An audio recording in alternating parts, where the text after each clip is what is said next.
Hello, welcome to AI in Action. My name is Mari. I'm here with my husband Jim, and we have a guest today. Chris is with us. We are here to talk about artificial intelligence and technology in K-12 education. So, Chris, would you please take just a second to introduce yourself to the audience? Of course, thank you.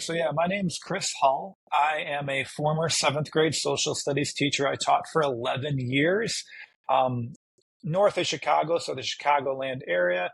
And now I am president and co-founder of Otis. And Otis is an amazing company that allows you to um, take information about students, and that can be assessment data and all this other information about students, and provide insights that can give you a single integrated platform. So we support standards-based grading, and we allow educators to assess, track performance, and really understand who they are, so we can really drive progress forward for everybody involved. Awesome, awesome. So, one of the things that I'm very interested in is the fact that you were in a classroom, right, before you went and you founded a technology company. So, what did your time in the classroom have influence over when it was you starting an EdTech company? Yeah, I think it comes down to that word EdTech, and it really comes down to, so often we look at education as um, a shorthand, so ed or tech. And if you ask any, technologist, or if you ask any educator, there's a lot of nuance in those words. And so the biggest takeaway that I took is teaching's about relationships. And I always looked for technology to be practical. So I wanted, every time I use technology, if it's how I used a Google Drive document, or if how I possibly digitize some of my curriculum for my students, of, hey, let's give them choices of videos or articles, it really came down to, how am I going to be more efficient so I can better connect with my students? And so I really wanted technology to save time. And it was this understanding that really came from Otis, where, how do I think teaching and learning is the most important thing in life. So how do we provide more time and bandwidth for that? And really, that's what's really driven me and Otis, is we've really looked to say, how can we listen and learn from districts to not add bells or whistles or this really cool feature, but how can we really support the teachers and students who are at the core of what school should be? Okay. Well, so I was in the classroom when I think probably the very first time the words were uttered that were data driven instruction. Okay. And so data driven instruction to me might mean one thing versus the teacher across the hall. It might mean something else. So I know that Otis integrates like assessment information and all the different reporting information that you get from like map testing or beginning of the year, middle of the year, end of the year assessments, so you bring in all of this information for a student, and then you use that data to try to fill in the gaps, right? Like where the student might be missing information. What do you think is the biggest misconception that you might have or a teacher might have about how to use that data?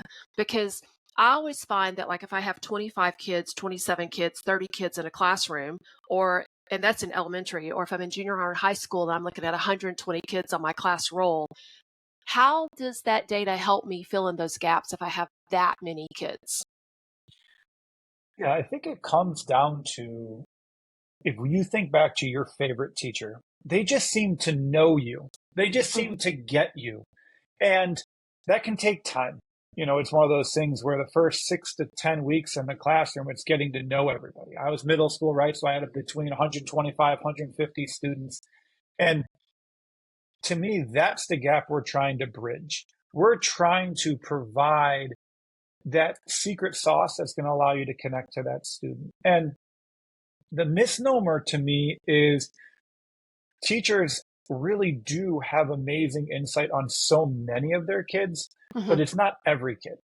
And the biggest struggle and the biggest, unfortunate part is, we don't articulate information from one teacher to another teacher very well. And I used to do this exercise for during report card season where I would sit in front of um, my SIS computer and basically, the screen, and I had to basically write a note for every kid's report card. And my challenge was I wanted to be able to write that note without looking at anything else. I wanted to have all of that in my memory of the kid. I wanted to be able to know their name. I wanted to be able to know their performance in my classroom. I wanted to be able to know their strengths and areas to get better. And Mm-hmm. I wanted to be able to type all of this up from memory.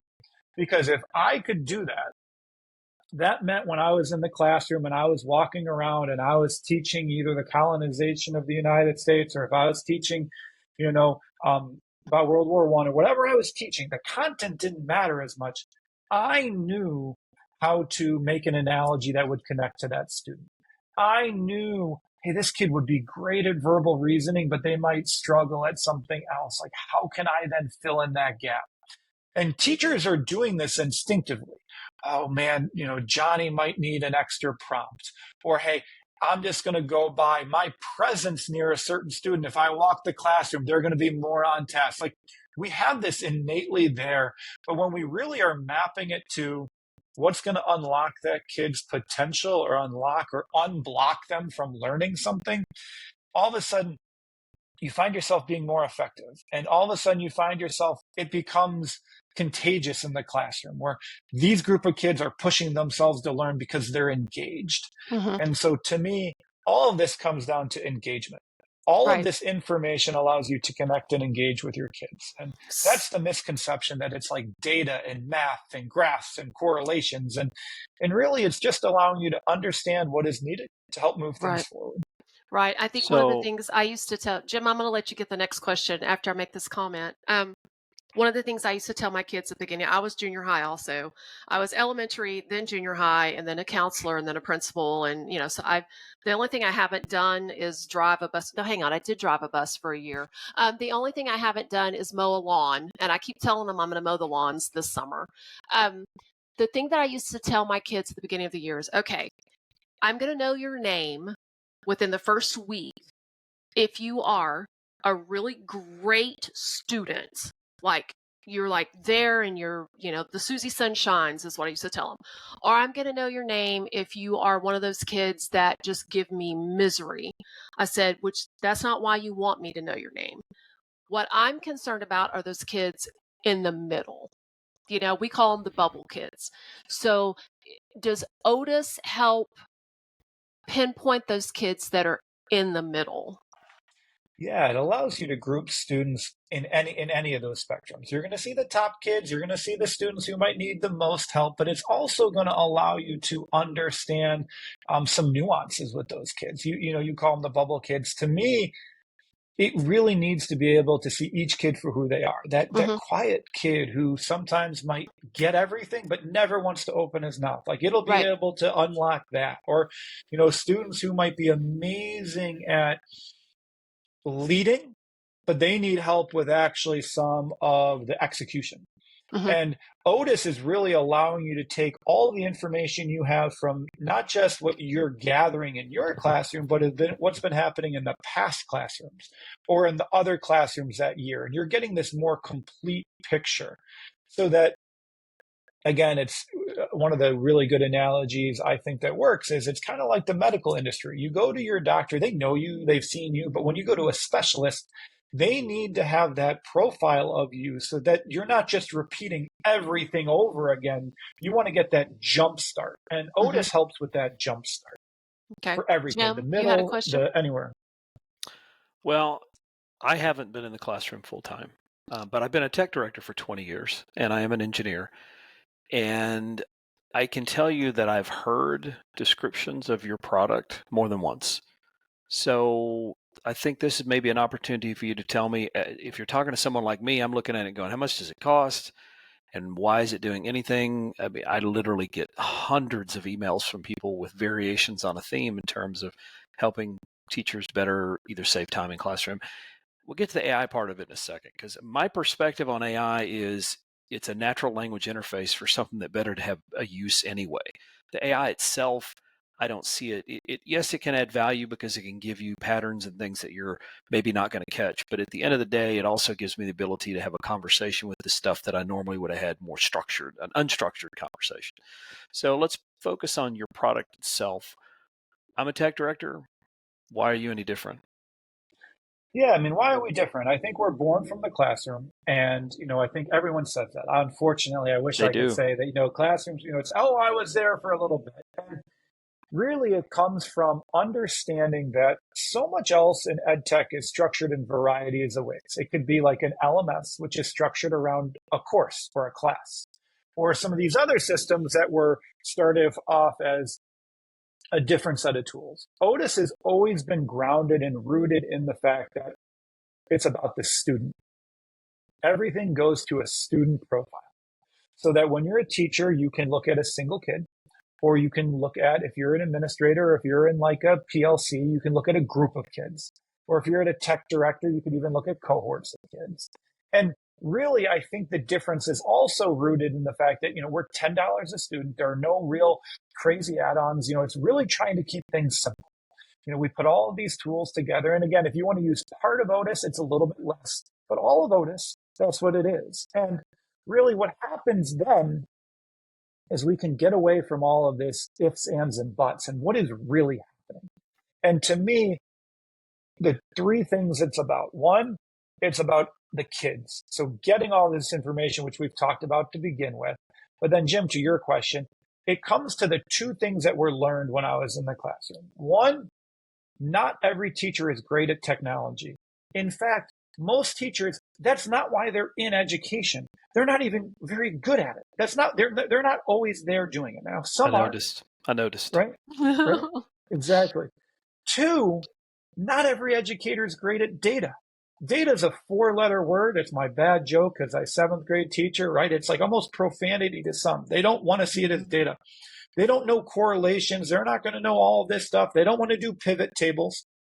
And so we have taken the time in the past and we've made really simple graphs. So you can, again, group kids. So you see, back to your point, there is going to be all these different groups that are, hey, these are the kids who are similar on this scale or similar in this behavior. Because that's how teachers think, differentiation. What AI is going to do is it does exactly what you mentioned. AI is not some magic wand, but it allows you to do something that we're actually pretty good at as teachers: ask questions in plain English. I could give you a graph, or I could allow you to ask a question. How are my 3rd graders who go in for lunch intervention doing? Well, we could create a report, but Jim, what typically happens in that situation is they're coming to you. I don't know how to create this report. Even if we have help articles and videos, and even if it's like 3 clicks, that's not what they want to focus on. But if they can just ask the question, hey, now they can get those insights and actually make it meaningful. And that's where AI is most powerful. We've collected all this information about a kid. We've organized it really, really nicely because we've been delivering it and making it discoverable to educators. And that's actually been our vision since 2015 and 16. We thought it was actually going to be machine learning. We thought we were going to have to create all of these little assistants, like a curriculum assistant, a data assistant, name the assistant. What the large language models and some of these companies that are spending billions of dollars have made it easier for us to do is we can actually allow one agent or assistant to help you just in plain English. And that's where I hope, Jim, not that I'm rambling here, that is the difference, because this promise has been told and shared by too many people, and it's made my job harder because there is a lot of, okay, I'll believe it when I see it. I've believed we're going to have unified insights about this stuff. That's where I'm like, we've proved it. We've seen it. We have districts who are doing it. Now you just have to let us show you that it's real. Mm-hmm. And that's hard on a podcast, but I'm telling you it's possible, because you go into Otis and you say, oh, how is Jim doing? You go to their profile. You can see how they're doing in your classroom and every classroom that they're in. You can see their attendance data, their behavior data, their academic data from the classroom, in addition to these third-party assessments, NWA, Dreambox, ACT, SAT, DIBELS, and all of a sudden you're like, oh, I can see their entire history. Mm-hmm. And that's really where the power becomes, because the promise and the words and the, to use the phrase, the elevator pitch, you've heard. But we think we've kept the pricing reasonable. Not, I wish I could give it everybody for $2, but we're doing pretty amazing technical things, so there is some cost. But $10 a kid is a reasonable yearly cost that we think can really save educators, which we've gotten proof from them, 1 to 2 hours a week. And if you save 1 or 2 hours a week, it's not like that time's going nowhere. That time's being reinvested in students. I like the idea that you can go to a student profile and see everything from like previous years, and then, all of the test stuff. I'm assuming you pull this in programmatically from all the other testing platforms that, like NWEA, you mentioned that. So Yeah, so I'm assuming we have a lot of partnerships with them. Yeah, Mm-hmm. a lot of partnerships with them, so that happens. And then also what we do, because we know not everybody is, as it seems like Jim's background as an engineer, he can do quite a bit, but a lot of our tech directors are former teachers Absolutely. who are really good at AV setup, or really good at this. Yeah. So we actually have a team, we call it our client data team, and we set up some of the automations as well. Sometimes these systems are only able to handle SFTP and things like that. That's unfortunate. We also handle API and things like that. We really meet the districts with where they're at. But we automate that all from the district, so they're not dealing with that. They have too many other things going on. As you mentioned, figuring out who's going to fill in on the bus, maybe even the lawn. Again, it's this idea of we need to put time back. So yeah, the data gathering, the data automations, the nightly syncs and all that stuff we handle so that you have this information in real time. Mm-hmm. As I said, I like that idea, because when I was getting my master's degree, my my dissertation type thing, or the thing you have to do toward the end of that, I wrote it on workroom bias. Because, you have the bias that happens in school districts to where, the kid is lower socioeconomic, or, a female versus male, all the different types of bias that you might have in the classroom. But what people tend to forget about is the teacher from the previous year talking about, oh, you have that kid in your class this coming year. Well, guess what? And so it's that workroom conversations between the teachers that follow the kids through the system. That we don't tend to think about. But if you could go look at a profile of a student and see, okay, well, here's exactly what happened. Here's all those discipline referrals. Here's all those, and then you might know where to meet the kid at the first day of school to try to change that paradigm, give them a fresh start kind of thing. So I like that idea. So back to a few more questions that I have here. I told you we're really bad about getting off script. Personalized learning. This is a great way to start that, right? You look at your information and you can personalize it, but there's only one teacher. How do you see AI and like the future of technology helping those teachers, cover that specific gap? Let's say you have like 17 different gaps in a room of 25 kids. How do you see that happening in the future? Future's now. It's that possible today in Otis, but you're able to look at it. And if, let's say, you're an ELA teacher, you can say, what are the standards my students need to be focused on? And it will, again, look at your standards-based gradebook or your standards-informed instruction or your assessments and basically give you a grouping. These 3 students need help on this skill. These 4 students need help on this one. And all of a sudden, you'll get these groupings and these pairings. And all of a sudden, you're going to be like, okay, that's helpful. But then because we've been grounded in education and there's a lot of educational research, we can actually provide you a list of 2 or 3 learning activities and resources that's going to really help you. Again, we have a partnership with Discovery, so later, in the fall. So all that possible learning strategies and the groupings is happening. We're actually going to then recommend the resources that would match. All of a sudden, we might know that somebody is really good at verbal reasoning, or somebody else might have a really good visual memory. Maybe somebody needs a video, somebody needs an article. We're then recommending kind of like a menu of what you could do. The teacher is still in that driver's seat, but instead of having to go, decipher the grade book and group kids themselves. And instead of thinking about, well, I was taught like 40 strategies as my teaching time or all my PD, it's kind of giving you that reminder. And for Jim as an engineer, it's kind of that co-pilot tool that you see in GitHub and some of these others. It's not replacing, it's helping supplement the fact that, like, if I can give you recommendations, it's beautiful. It's sometimes in the heat of the moment in the classroom, you have your tried and true 2 things that you always go to. But now that prep work is now done. And so instead of having to spend 30 or 45 minutes creating the groups and coming up with this and thinking about that, you're able to, in plain English, ask for it, decide what you want to do from a menu, and now you can then spend the time executing it. So in the past, when you might have only had 2 or 3 groups, because that's all you had time to plan for and prepare for, now you might be able to do 5 groups, 6 groups, and you might be able to structure them slightly different. One day you might do homogeneous groups, one time you might do heterogeneous groups.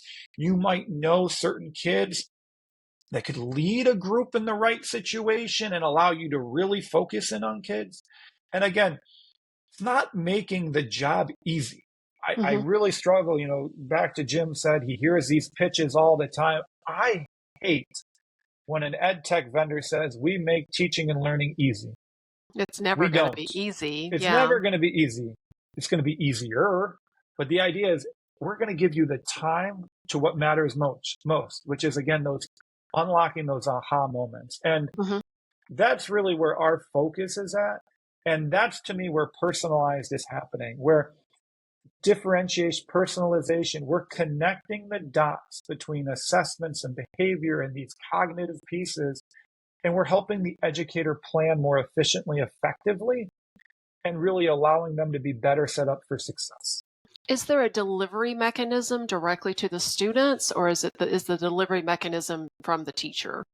Yeah, so we have an advisory board. So we have a group of about 30 districts have helped us out and give us these insights. And AI is super powerful. I let my kids, experiment with it, especially with like coloring book pages and things like that. But I still think we need supervision, especially in the K-12 space. So based upon feedback, based upon our own understanding, is everything is still delivered to the educator and to the adults. Right? It could be to the administrator, it could be to the teacher. But I think that we still need to be at that place where, again, I referenced co-pilot. Like, sure, an engineer can have that direct interface, but I believe, and maybe I'm tempering expectations or I'm holding back the future, I still think we need to have that guidance. And so it goes to the teacher. Good. I was curious about that because, you mentioned all the different things that you could do. Go ahead, Jim. I can tell you, as an engineer who spent the last 3 years doing nothing but playing with language models, and based on a very interesting conversation Mari and I both have had with kids recently about how they use ChatGPT or any other language model, I can tell you that the kids are not equipped. They think they are, but they are not equipped to understand the capabilities and the downsides of what AI can and can't do, the boundaries, the limitations. Even most adults aren't even really fully understanding what those boundaries are. Personally, I mean, we have an AI chatbot that we've made available to teachers that I created, but we don't make it available to students. Maybe we will eventually, but I do understand that learning is and should be a messy process. I get that, but I think it's a guided messy process at this point. I think if it gets to the point where if you throw them out there, that's what we did. That's what everybody did with social media. And look at that dumpster fire. I mean, everybody threw the kids in, and the kids are smart. They'll figure it out. And let's trust Zuckerberg. He won't do bad. But the reality is it's a dumpster fire, and it's had enormously bad impact on mental health and all the other stuff. So I'm an advocate of students not having unsupervised access yet. I don't think they're ready. I think maybe another generation down the road they may be, but they're not. Right now, they think of it as a super Google, and it's not a super Google. It's not even close. So anyway, I do agree Right. with You you your philosophy. you need the guides and the guardrails, right? You You need the do for guides now, and the guardrails, and you and they need have to for have a right now. human. Everybody does. Everybody does. Yeah. The number of mistakes, we're an AI forward company. We really push people, but we have to have these reminders of if you put the wrong information in or you have the wrong prompt in, it's difficult. One of the things, I say what we struggle with, we're really good at answering certain questions. We've had to be very, very intentional and deliberate about having our assistant, our AI tool. If it doesn't know something, we have to really push. And we've done a lot of things in the back end, the mechanisms to say, I don't know. I don't Yeah, have that it is hard to get information. it to say I don't know. But the fact is our belief is that teachers are supposedly trained and educated people, therefore they have the cognitive ability to make a decision as to whether or not what they're getting is reasonable. It is a great language interface for things, but it can give you wrong answers. And yes, if you've done what I think you've done, you've got system prompts and things that are surrounding our pipelines in place that are making sure that the query in and query, the answer back are reasonable and data driven to some degree, but it can slip out of the guardrails. That's what the teachers are for. It's called human Yeah. in the loop. It's called human in the loop. It's not something that needs to. I think humans should stay in the loop for now. So, I mean, I think your approach is what I would do if I was in your shape in terms of how I would handle AI. I can't talk about the rest of the stuff, but the AI piece of it, that's definitely how I would handle it. So it sounds like you're on the right track. So And you've we've been on been this track yeah, for, go yeah. ahead. I was going to say, we've been very fortunate. So we've been talking about this with different groups. From Amazon's been amazingly helpful for such a long time, but we've also worked with, Northwestern, Harvard, the University of Penn. I can go through so many groups that we've really been in contact with, fortunately enough, because we've been thinking about this for a decade. Now, again, it's amazing what's changed in terms of the technology. And like we were trying to train it around some machine learning pieces and just not getting the success. And we kept on having to be like, nope, it's not ready. It's not ready. And it's really only now, but it's ready in very specific ways. It's really good if you give it information for it to translate it to different things. Like one of my favorite ways it worked was a district of ours was having parent teacher conferences, and they've just adopted standards-based grading, standards-informed instruction, and they were trying to explain this to the community, which is often a pain point. And they were using our tool and they were asking, how do I explain standards-based grading to, again, this father who's a mechanic? And again, it took the information. It didn't have to reinvent it, didn't have to do calculations, didn't have to do it. It took something that it already had, and it just was able to explain that, hey, you don't just say the car's good when you go to your mechanic. You break down different things. Hey, this is how your transmission is. This is how this is. And it all of a sudden said, now you've given a measurement for each one of these different components that allows you to understand where you're at. And the light bulb went off for this father, this family, and this teacher was all of a sudden struggling. Like, well, how do I explain it to all these people? Right.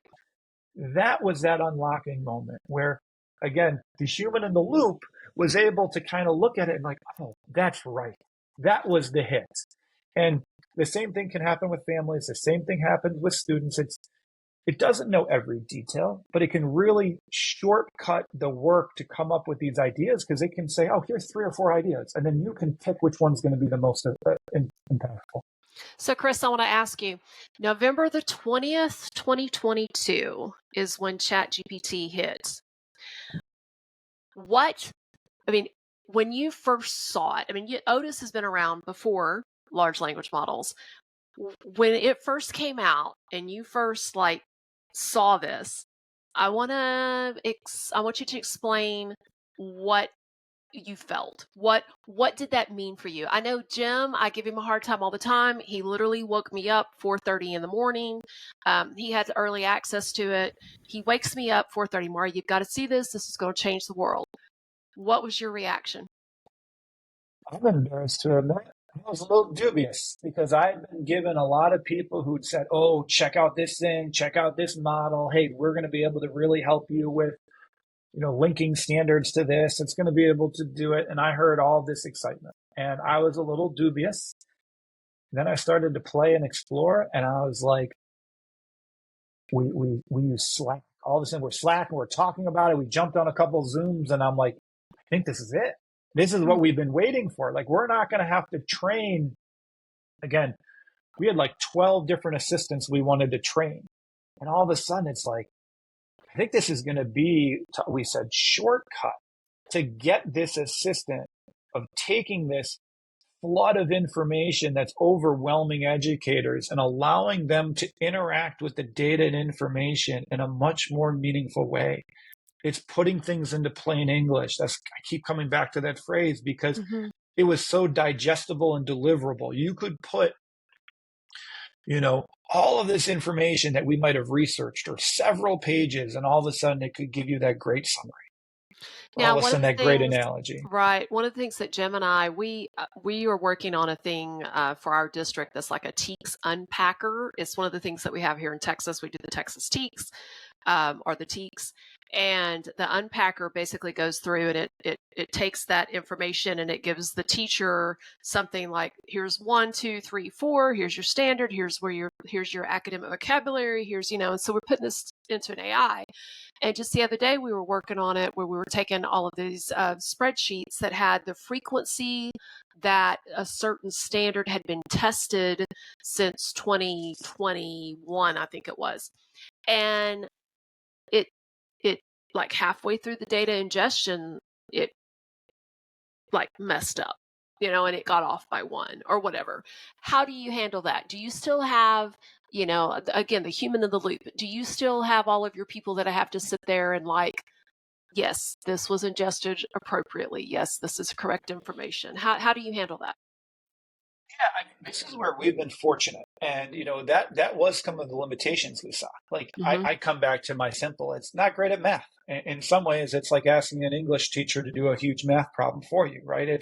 That's my silly analogy. And where we were fortunate enough is, again, going back to these machine learning, like we had to do so much programmatically to put the information into a very specific format that we had very structured information. We never have asked the AI to do the calculations. We already have the calculations. We already have the reports. Like, for example, in our grade book, we have the standard, including the description, the title, and all this information. We also have the number of attempts clearly labeled. We also have, their performance, which could be done by decaying average or most recent. These calculations are done. So we're not asking it to do it. We're just basically saying, instead of it being in a graph form, again, 25 kids, we've made it a really pretty graph. Teachers have a lonely profession. How can I ask, like, am I reading this correctly? Am I getting this right? So those limitations we still see. And again, I think Jen made, like, is it going to be able to do these crazy calculations? It's like, that's not what we are asking it to do. We're asking it to take what could have been a report, because it's already in our database, it's already formatted in a certain way, and just allow people to say, hey, how are my third graders with the IEP doing versus my third graders without?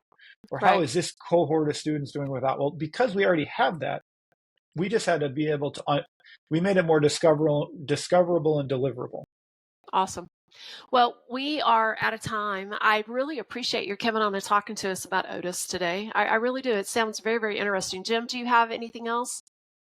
No, you might want to send me a link. Maybe I'll have a look at it and see if I like it for our school district. But I am interested in not just from an AI perspective. I'm interested in your approach because you spent so much time focused on what it's doing before AI. I think that's the problem I'm having with a lot of the AI products. Is it was built for AI, and in many cases AI was the solution looking for the problem instead of the problem looking for the solution. And I think that's the wrong approach to any problem. I don't think it's just AI. I think you don't. And the companies that do the AI, the foundation models, they knew their business model. They've done a great job. The problem they're even having now, though, is they're having a hard time finding ways to integrate it into people's everyday workflows. It's not trivial. It's because people have an ingrained way they do things, and when you start trying to shove that thing in there, it doesn't do so well. So I think your approach was the correct order, which is why it might be interesting to look at.